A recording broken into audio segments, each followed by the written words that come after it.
నాకేం తెలియదు అన్నట్టుగానే మీరే తప్పులు చేస్తున్నట్టుగా చెప్తున్నారు. ఏంటి అసలు మీ వర్షన్ ఏంటి? ఆయన క్లియర్గా అయితే తప్పంతా మీదే, మీ గవర్నమెంట్ రన్ చేయడం రావట్లేదబ్బా. నమస్కారం విజయ్ చంద్ర గారు, అదేవిధంగా ప్యానల్ లో ఉన్నటువంటి పెద్దలు విక్రమ్ పోలా గారికి, నెలపార విజయ్ కుమార్ గారికి, చూస్తున్న వ్యూయర్స్ అందరూ కూడా మీ ద్వారా నమస్కారాలు తెలియజేస్తా ఉన్నాను. అనుభవం అండి, అనుభవం ఎందులో ఉంది? అనుభవం అంటే ఇంటర్మీడియట్ చదువుకున్న దగ్గర నుంచి మళ్ళీ ముఖ్యమంత్రి అయ్యేంత వరకు కూడా నేరపూరిత రాజకీయాలు చేయటంలో, నేరస్తులతో గ్యాంగ్ వార్లు చేయటంలో, నేరపూరితమైనటువంటి సమాజ వ్యతిరేకమైనటువంటి ఆలోచనలు చేయటం ఉన్నటువంటి అనుభవం మరి ఇప్పుడు పాలిస్తున్నటువంటి చంద్రబాబు నాయుడు గారికి లేదు కాబట్టి ఆయనే అనుభవంలో దిట్ట అనుకోవాలి.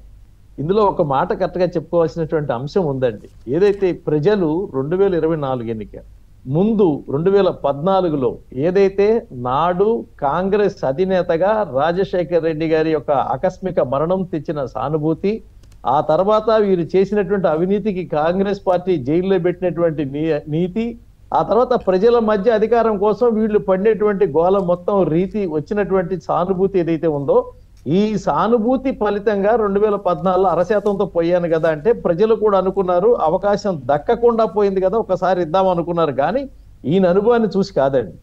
ఈయన అనుభవం ఏమన్నా ఉంది అని అంటే ఈ రాష్ట్రంలో ఉన్నటువంటి కాంగ్రెస్ పార్టీ యొక్క ఆలోచనల్ని, కాంగ్రెస్ పార్టీ యొక్క మనుషుల్ని నమ్మించి రాజశేఖర రెడ్డి వారసులుగా వాళ్ళని మింగినటువంటి అనకొండగా పుట్టినటువంటి వైసీపీ పార్టీ 2019లో తెచ్చుకున్నటువంటి అధికారం, ఆ అధికారానికి ముందు పోలీసుల్ని అవమానించినటువంటి నమ్మకం లేదనేటువంటి మాట, ఆ అధికారం వచ్చిన తర్వాత ఈ రోజున అదే సొంత పార్టీ పార్లమెంటు సభ్యుడి యొక్క పాదాలు పగలగొట్టి ప్రజల్లో తీసుకురావాలనుకున్నటువంటి భయం, ప్రతిపక్షాలు కదిలితే వాళ్ళని జైల్లో పెడతామనేటువంటి ఒక మానసికమైనటువంటి ఆందోళన కలిగించి కార్యకర్తలు బయటికి రాకుండా చేసినటువంటి వైనం, అవసరమైతే ఇళ్ల మీద, లేకపోతే పార్టీ ఆఫీసుల మీద, లేకపోతే ప్రజలు ఎవరైనా మాట్లాడితే వాళ్ళ మీద అక్రమ కేసులు, అక్రమ దాడులు పెట్టి దడిపించి సమాజాన్ని బెదిరించినటువంటి వైనం, ఈ 5 సంవత్సరాల పాటు వ్యవస్థల మీద చేసినటువంటి దాడులు కానివ్వండి, లేకపోతే ప్రజల మీద వడ్డించినటువంటి పన్నులు కానివ్వండి, లేకపోతే ఈ ప్రజల నుంచి తీసుకున్నటువంటి దీని మీద ఇంత అనుభవం ఎవరికి రాదు చంద్ర గారు.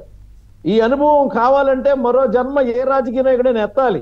వాళ్ళ నాన్న కూడా పాపం ఆయనకి అనుభవం ఉంది. ప్రజల్లో పాదయాత్ర చేస్తే ప్రేమ ఏంటో, ఆప్యాయత ఏంటో, అక్క చెల్లెళ్ళ మధ్య ఎలా ఉండాలో, అన్నదమ్ములతో ఎలా ఉండాలో, సొంత తమ్ముడిని ఎలా కాపాడుకోవాలో, ఇది అనుభవం ప్రజల నుంచి నేర్చుకున్నటువంటిది వాళ్ళ నాన్న వైఎస్ రాజశేఖర రెడ్డి గారు. కానీ ఈయన కూడా చేశాడు. నడుస్తుంది అధికారం కోసమని, ప్రజల యొక్క మధ్య మమకారం కోసం కాదని, అధికారం వచ్చిన తర్వాత అసలు రూపం బయటకు వస్తుందని 2019 నుంచి 2024 వరకు చూపించినటువంటి దౌర్జన్య కాండ ఏదైతే ఉందో దాంట్లో ఎవరు బలయ్యారు? ప్రజలు బలయ్యారు. ప్రజలే బలయ్యారని పాపం అమాయకులైనటువంటి మంచి వాళ్ళు, ఓట్లేసిన వాళ్ళు వాళ్ళ కనుక చూస్తే కుటుంబంలో చెల్లి బలైంది, కుటుంబంలో తల్లి పారిపోయింది, కుటుంబంలో సాక్షాత్తు బాబాయి గొడ్డలపోటుకి, గుండెపోటుకి కథగా అర్థం తెలియక నరుకుడికి గురైనటువంటి నరరక్త పాలన జరిగినటువంటి పరిస్థితి కళ్ళతో చూశారండి. అయినా నేను ఒక మాట అంటాను, ఇంత అనుభవం ఉన్నటువంటి నాయకుడు కదా, దళితుల పట్ల నిలబడేటువంటి మనిషి కదా, ఇవాళ నందిగాం సురేష్ని పెడితే విలువలు ఆడిపోతున్నాడు కదా, ఇది అరటి తోటలు నగలబెట్టినటువంటి వాడు, పార్టీ ఆఫీసుల మీద దాడికి వెళ్ళిన వాడు, నీ అంతు చూస్తానని చెప్పి పబ్లిక్ గా సోషల్ మీడియాలో బెదిరించిన వాడు, వచ్చిన తర్వాత లేపేస్తానని చెప్పి డైరెక్ట్ గా ఇప్పుడున్నటువంటి ముఖ్యమంత్రి ఆనాటి ప్రతిపక్ష నేతను చంపుతానని కూడా వీడియోలో మాట్లాడినటువంటి వ్యక్తి ఎవరైతే ఉన్నారో వాళ్ళు జైలుకి వెళ్తే పాపం విలువలు ఆడిపోయినటువంటి దళిత పక్షపాతి అధికారాన్ని తీసుకురావడానికి ఒక రకమైనటువంటి బలమైన కారణమైనటువంటి కోడికత్త సీను 5 సంవత్సరాలు జైల్లో ఉంటే సాక్ష్యం ఇచ్చి ఒక దళిత కుర్రాడు, ఆ కుర్రాడిని బయటికి తీసుకురావడానికి పాపం ఎందుకు ఆలోచన రాలేదు అంటే అర్థమైంది ఏంటంటే అనుభవం అంటే ఏంటంటే చంద్ర గారు, జైల్లో ఉంటే బాగుంటుంది అనేటువంటి అనుభవం ఈయనకు ఉంది తప్ప కోర్టుకు వెళ్ళి సాక్ష్యాలు చెప్పేటువంటి పరిస్థితి లేదు. ఆంధ్రప్రదేశ్